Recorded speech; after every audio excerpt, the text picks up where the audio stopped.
പറയുന്നുണ്ട് യുഗം നാലിലും നല്ലു കലിയുഗം എന്ന് പറയുന്നത് എന്തുകൊണ്ടാ? യുഗം നാലിലും നല്ലു കലിയുഗം എന്ന് പറയുന്നുണ്ടല്ലോ. ഏറ്റവും നല്ലതാണ് അതുണ്ടല്ലോ. അവസാനത്തെ യുഗം ആയതുകൊണ്ടാവാം, ഒരു കണ്ടുകൂടിയാണ് യുഗം ആയതുകൊണ്ടാവാം. അപ്പൊ ഇതില് നമുക്കിപ്പോ പ്രാർത്ഥനകളാണ്, കലിയുഗത്തില് പ്രാർത്ഥനയാണ് മുഖ്യം. അപ്പൊ അതുകൊണ്ടാവാം നമുക്കൊരു അവസാനിക്കണ എല്ലാറ്റിനും അവസാനം ആവുമ്പോൾ ഒരു ശുഭം ആണല്ലോ. അപ്പോൾ ബാക്കിയുള്ളതിൻ്റെയൊക്കെ തത്വം ഉൾക്കൊണ്ടിട്ട് നമുക്ക് പ്രവർത്തിക്കാനുള്ളൊരു അവസരം ഉണ്ടാവുകയും ചെയ്യും. അതുകൊണ്ടാവാം അങ്ങനെ പറയണത്. കൂടുതൽ ഭാഗവതമൊക്കെ പറയണവരോട് ചോദിക്കാവും നല്ലത്. നമ്മുടെ ഭാഗവതത്തിലൊന്നും അത്ര എക്സ്പെർട്ടൊന്നുമല്ല, കേൾക്കാറുണ്ട്, അതൊക്കെ തന്നെയുള്ളൂ. അപ്പോൾ ഇതിപ്പോൾ ഏകദേശം അവസാനിപ്പിക്കാറായിട്ടുണ്ടെന്ന് തോന്നുന്നു. എനിക്ക് മനസ്സിലായത് ഇതുകൊണ്ട് ഒരുവിധമൊക്കെ നിങ്ങൾക്ക് മനസ്സിലായിട്ടുണ്ടാവും എന്നാണ് ഞങ്ങളുടെ വിശ്വാസം. തന്നതില്ല പരനുള്ളു കാട്ടുവാനൊന്നുമേ നരനുപായമീശ്വരൻ ഇന്നു ഭാഷയതപൂർണ്ണമിങ്ങഹോ വന്നു പോം പിഴയും അർത്ഥശങ്കയാൽ എന്ന് പറയുന്നുണ്ട്. അപ്പോൾ നമ്മളുടെ ഭാഷയൊക്കെ, ഈ ഭാഷയൊക്കെ നിങ്ങൾക്ക് ഇപ്പൊ രണ്ടുപേര് പറഞ്ഞത് ഞാൻ പറഞ്ഞതൊക്കെ നിങ്ങൾ ഗ്രഹിക്കാൻ തോക്കണായി എന്ന് വിചാരിക്കുന്നു. ഭാഷയുടെ പരിമിതികൾ ധാരാളം ഉണ്ടാവാമെന്നാണ് ഞാൻ പറഞ്ഞു വെച്ചത്. അപ്പോൾ ഇതൊക്കെ ഒരു കഥ നമുക്കൊരു തമാശ, ഇത്രയൊക്കെ സീരിയസ് ആയിട്ട് പറഞ്ഞപ്പോൾ ഒരു കഥയും കൂടി നമുക്ക് ഇതിൻ്റെ ഇടയിൽ ഞാൻ ഒരു ഈ കലശം എന്ന് വെച്ചാൽ, ഞാൻ ചെറുപ്പത്തിൽ ഇങ്ങനെ മുത്തശ്ശനോട് ചോദിച്ചപ്പോൾ ഒരു കഥ എൻ്റെ മുത്തശ്ശൻ എനിക്ക് പറഞ്ഞു, നമുക്ക് മനസ്സിലാവാൻ നോക്കണം. മുത്തശ്ശൻ ഒരു നാട്ടിലുണ്ടായ ഒരു സംഭവം എന്ന് വെച്ചാൽ മതി. നാട്ടിലത്തെ നാട്ടിലൊരു കലശം നിശ്ചയിച്ചു.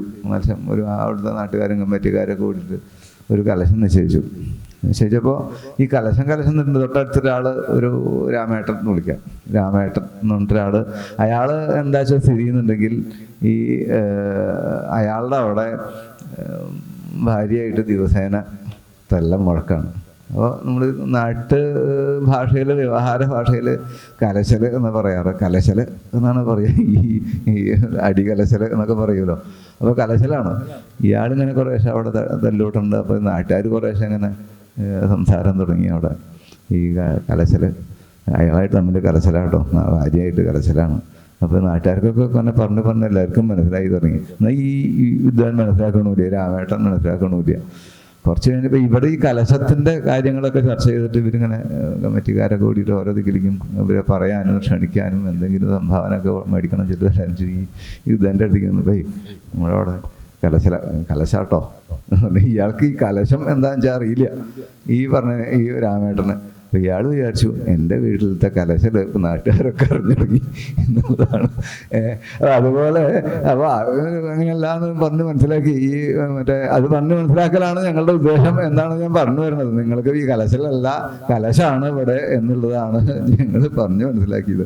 അതാണ് ഈ ഭാഷ അങ്ങനെ ശരിയായില്ല എന്ന് തോന്നിയിട്ടുണ്ടെങ്കിൽ അത് മുഴുവൻ നിങ്ങളുടെ കഴിവല്ല, ഞങ്ങളുടെ കഴിവുകളും കൂടി ഉണ്ടാവാം എന്നാണ് ഞാൻ പറഞ്ഞു വെച്ചത് എന്നർത്ഥം.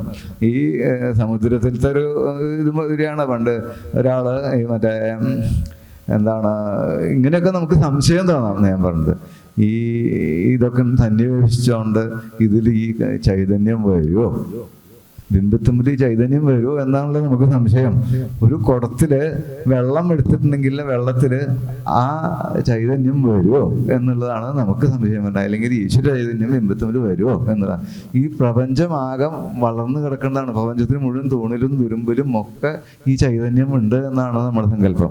അപ്പൊ അങ്ങനെ വരുമ്പോൾ നമുക്ക് ഈ സംശയം തോന്നുന്നതിന് അർത്ഥമില്ല. കാരണം നമ്മൾ ഇന്ന് തന്നെയാണ് മുക്കിയെടുക്കുന്നത്.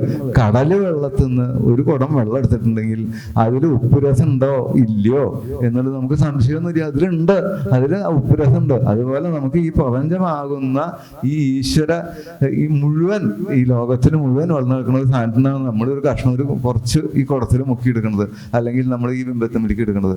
അപ്പൊ അതിൽ ഈ ചൈതന്യം ഉണ്ടോ ഇല്ലയോ എന്നുള്ളൊരു സംശയമൊന്നുമില്ല, ഉണ്ട്, ഉറപ്പാണ് കാര്യം.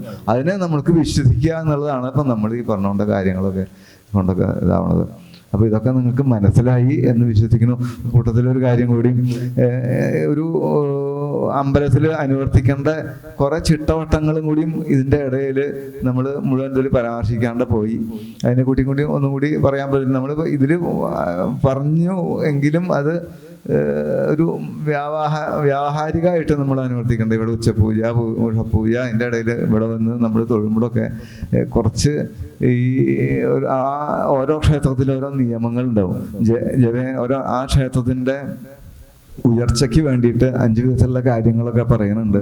എന്താണ് അതിലൊന്നാണ് നിയമം. ആ ക്ഷേത്രത്തിൽ ഓരോ ക്ഷേത്രത്തിനും ഓരോ ഐഡന്റിറ്റി. അതിൽ ആ ഐഡന്റിറ്റി ഉണ്ടാവുകൊണ്ടാണ് ആ ക്ഷേത്രം ഈ ക്ഷേത്രത്തിൽ നിന്ന് വേറൊരു ക്ഷേത്രം നമ്മൾ ഓരോരുത്തർക്കും ഓരോ വ്യക്തിക്കും ഓരോ ഗുണങ്ങളുള്ളതുകൊണ്ടാണല്ലോ ഓരോ വ്യക്തിയിൽ നിന്ന് മറ്റേ വ്യക്തിയെ നമ്മൾ വേർതിരിച്ചറിയണത്. അതേപോലെ ഈ ക്ഷേത്രത്തിൽ കൈപ്പറമ്പ്കാവിൽ ക്ഷേത്രത്തിൽ ഉണ്ടാവണ ഒരു നിയമങ്ങളാവില്ല. ചിലപ്പോൾ ഗുരുവായൂർ അമ്പലത്തിലോ അല്ലെങ്കിൽ തിരുവമ്പാടി അമ്പലത്തിലോ ഒക്കെ ഉണ്ടായി ചെന്ന് കാണാം. ഇവിടുത്തെ നിയമങ്ങൾ നമ്മൾ അനുസരിച്ചേ പറ്റൂ.